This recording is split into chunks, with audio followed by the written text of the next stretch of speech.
Unity. That's that place where you get to believe whatever you want, right? Unity. That's a cult, right? Unity. Oh, Unitarian, right.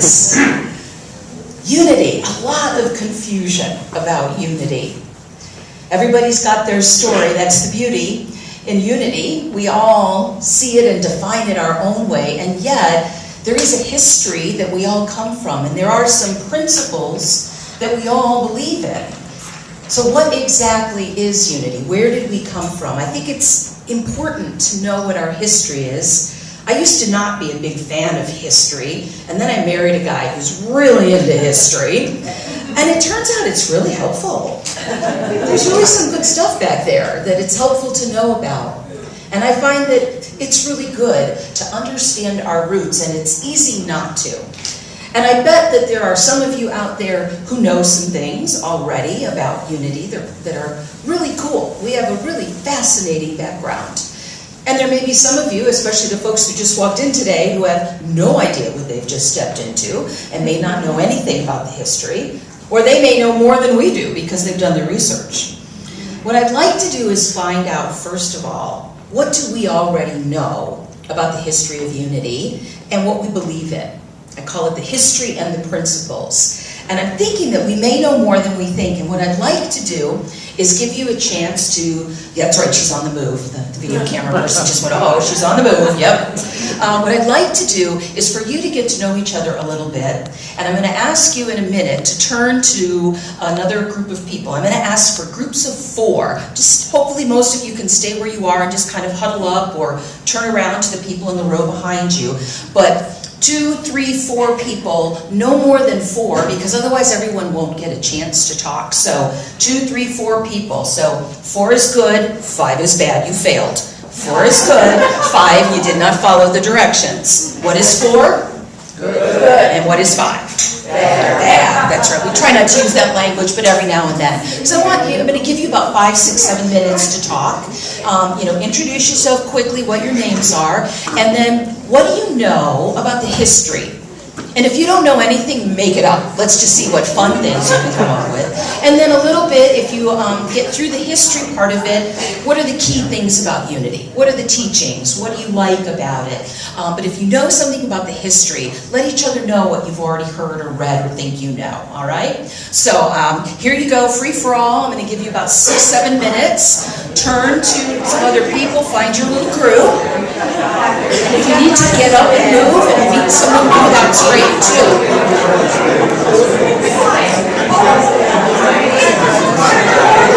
So those of you that are watching this, if you're watching this at home on video, you can Wikipedia and see what you know about this, or jot down some notes, or call a friend, or whatever you want to do, and we'll probably put the video camera on hold and see you back in a few minutes.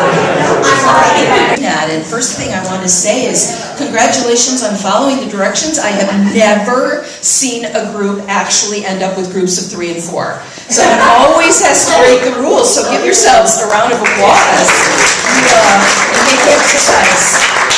It works better that way, so thank you for doing that, and also thank you for taking to it.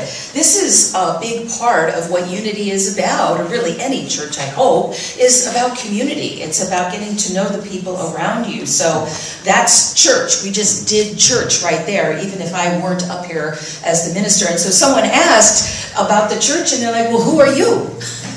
So, in case you didn't know, I am the senior minister, Reverend Elizabeth Mora. I should probably introduce myself for a while since I am still new. It's only my 3rd Sunday, but yes, I am the senior minister of the church here. And I loved listening to a lot of what, I listened in, and there's so much knowledge truly already in the room.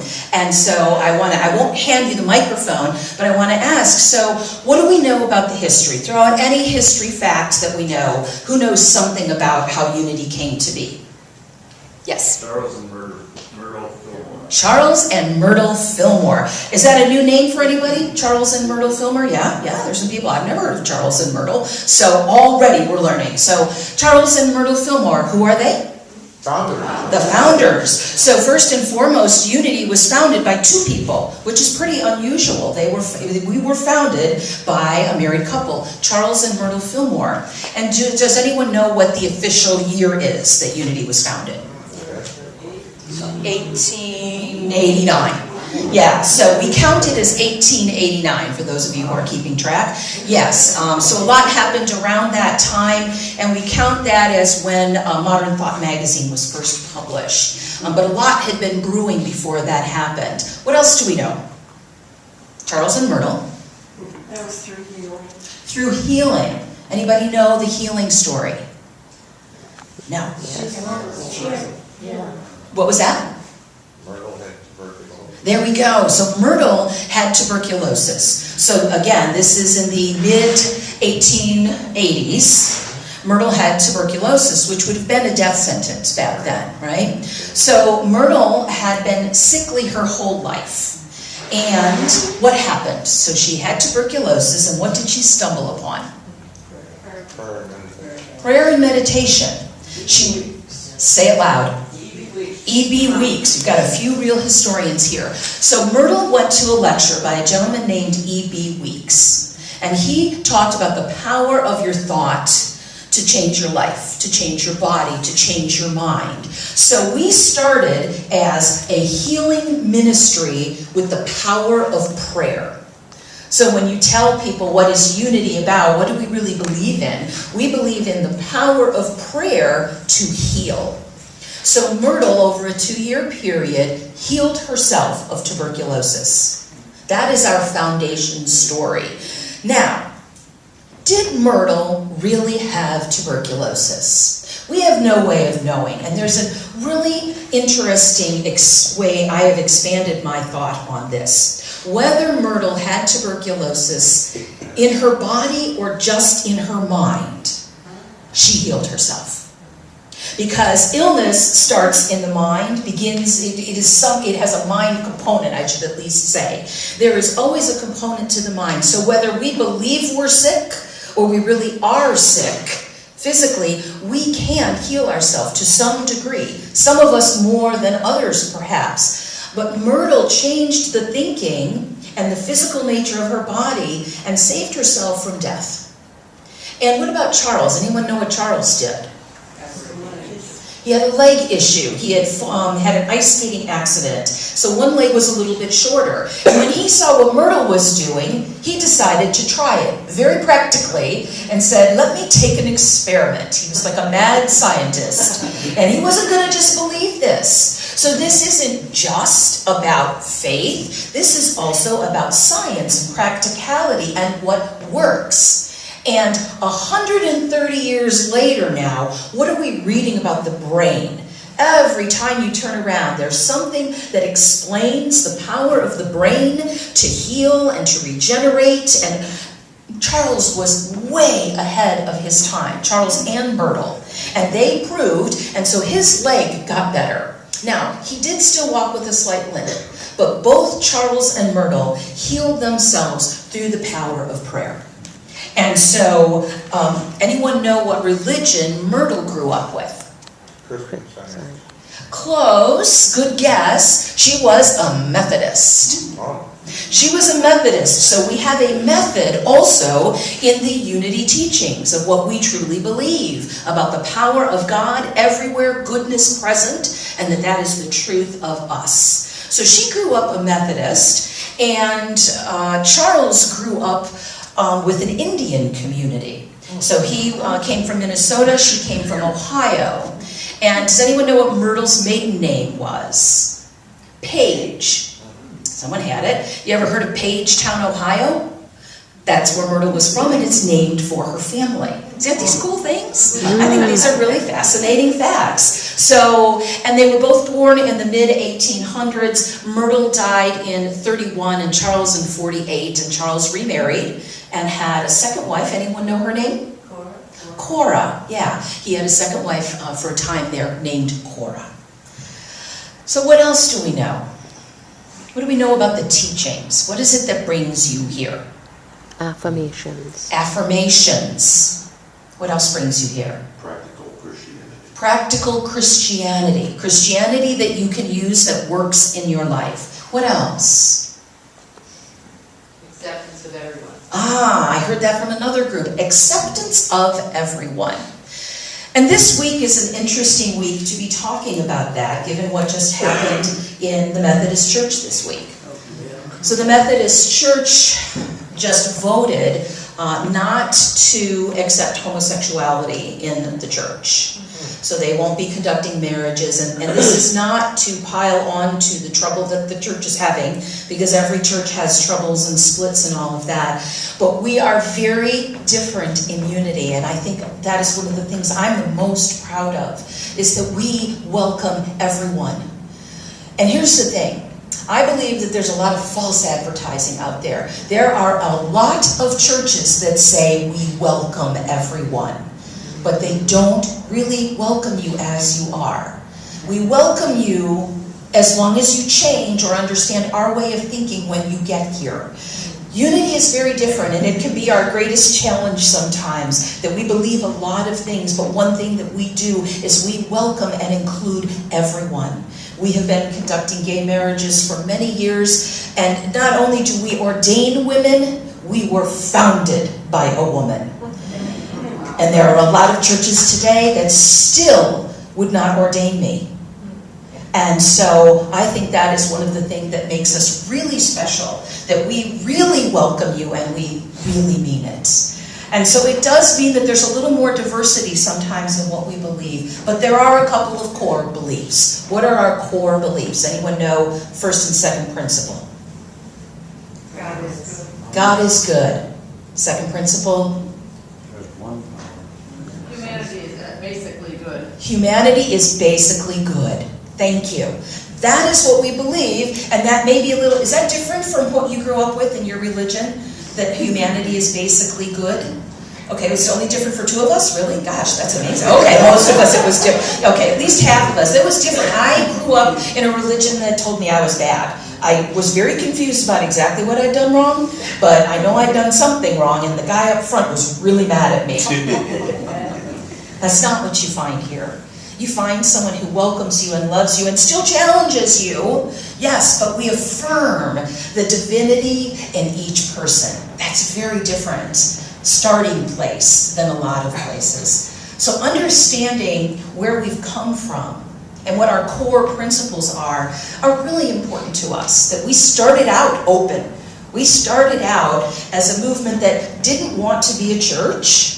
There was just going to be a couple praying together, and then some of their friends were praying together, and then those friends, and then those friends, and next thing you knew, they had a church on their hands. And next thing you knew, people said, but I want to teach this, and I want to teach this, and I want to teach this, and next thing you knew, they were ordaining people. And next thing you knew, there was a seminary, and there were churches all around the globe, 600 or so churches to this day, that teach this unity message. So it may not have been what they originally thought, but I like to think that God had a bigger vision. That people wanted this and needed this, and there was a place for a church like Unity. Not Unitarian, they're great, but that's not us. We're different. So let's us get clear on who we are and where we came from, because that will empower us so much more as we go forward. And with me coming here as a new minister, I thought what a great thing to do is to check back in and re-ground in, where does this place, why are we here? What does unity mean? What are we, we are a positive, practical, spiritual movement. So if you can take away just a few words to talk about us, positive, practical, spiritual place. And I say, tell people what's in your hearts. Tell them why you come here. I come to Unity because it's this place of love. It was started by a couple back in the 1800s. And we welcome everybody, every walk of life, every kind of orientation. We welcome whatever your religious background has been. We welcome that. Now, everyone won't find a home here. It doesn't mean anything goes. We believe in goodness in individuals. So a message different than that probably isn't going to fit here. But we continue to teach that to this day, the teachings of Charles and Myrtle Fillmore and all those who have come after them. And I think that by knowing the shoulders that we stand on, and the ground that we stand on, and the steps that we are following in, as we continue to move forward as a church, we create the next bit of history that someone else will be telling years from now in a church about how this time in the history of the movement moved us forward and kept us going through a tough time for churches. So let's thank Bertel and Charles and all those who came behind us, and let's thank all of the churches that have ever existed here for being there to create what we have here today so that we can go forth and create an amazing tomorrow. Namaste. And we begin this time of meditation by gently closing the outer eyes if that's comfortable, or holding a soft gaze. And we let the beautiful music slow us down to enter into this time of quiet, of rest, of rejuvenation. And I begin by noticing the body, sitting straight in the chair to be alert, and then relaxing. Shoulders soft, face soft.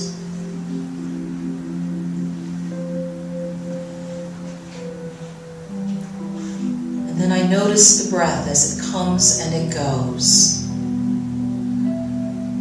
Breathing in, breathing out, breathing in, breathing out. This simple act, yet so powerful. I just watch my breath come in and go.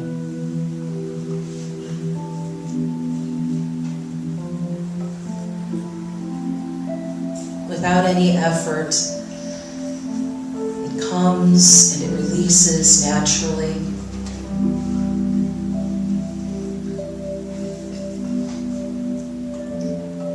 And if there is a thought that enters or a sensation that I notice in the body, I simply let it go. It floats away. It'll come back when it's needed. And for now, my focus is on this breath.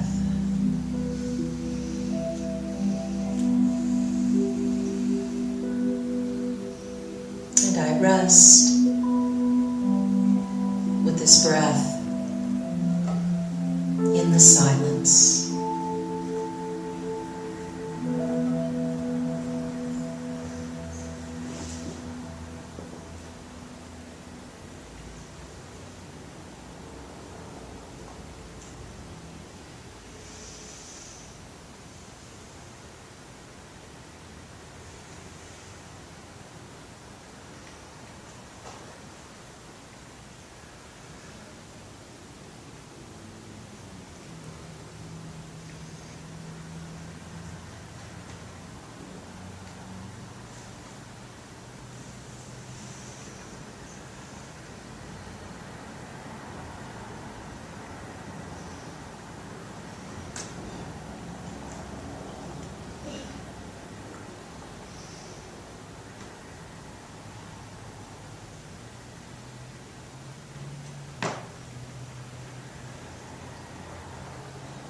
A moment of peace. I am deeply connected with the source of all.